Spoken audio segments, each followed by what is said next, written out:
Welcome to beardedgents.com, the Society of Bearded Gentlemen.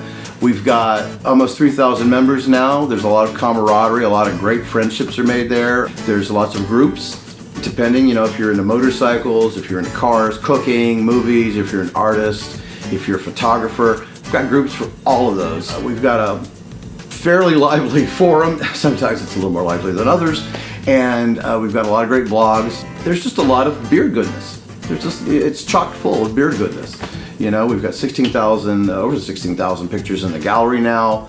It's just, it's a cool place to hang. It's kind of like Cheers for beards. Well, and there's no beer, but.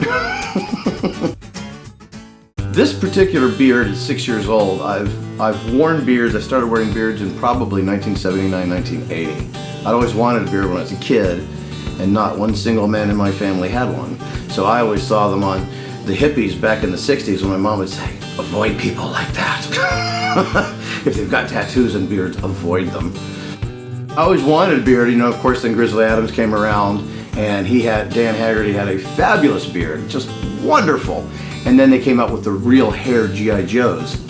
And those were my inspiration. So the minute I could grow facial hair, I did start growing facial hair and kept, like a short business beard for years. And then in 2005, I'm not sure what possessed me, but I just let it grow. I had some friends of mine that would razz me all the time about it. And, it makes you look old, it makes you look like a street person, you look like a bum, and blah, blah, blah, blah. And over time, I went down one time to their place, and it was just constant harassment. And I think they were joking, but it affected me. And I trimmed it in half, and then a few days later, I shaved it off. And of course, once I did that, like all bearded men, once they shave off their beard, it's like, what have I done? What have I done? What have I done? And the novelty lasted about 10 minutes, and then I was in tears. And that was in 2007, and I haven't shaved since. I started that site in February of 2009, and it grew out of another website, mybeard.org, that was closing. And all of us were scrambling to try to figure out how to keep in touch. And primarily setting up the website was done to keep us together, because there was a group of 300 or 400 of us that chatted regularly on the other site, and all of us were scrambling to try to figure out how to keep in touch. And opening up my own site was the best way to do that.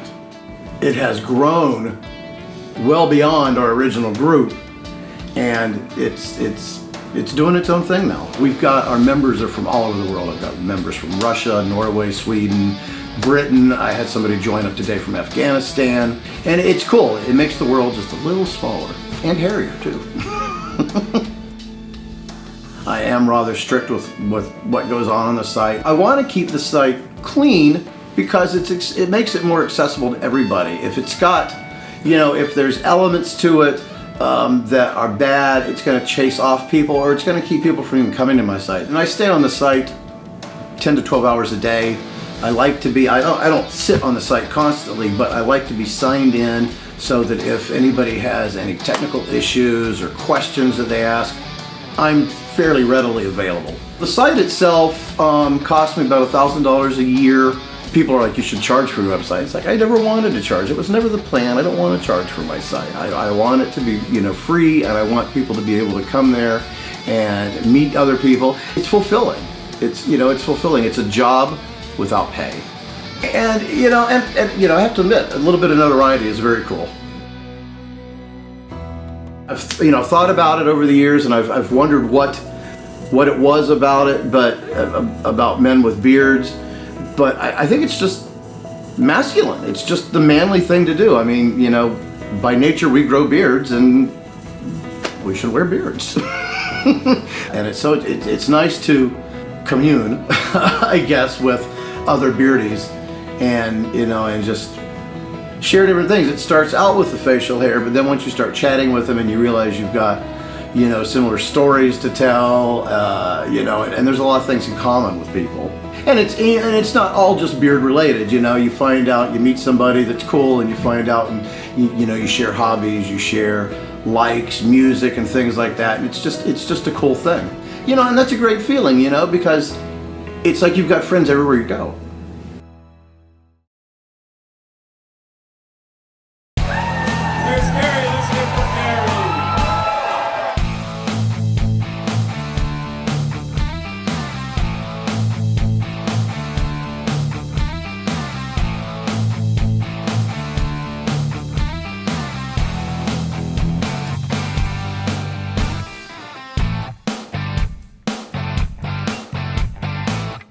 I would look at a man with a beard, especially a longer beard, as being more wise. You know, I mean, to grow a long beard, it takes time, it takes commitment, and it takes a lot of patience.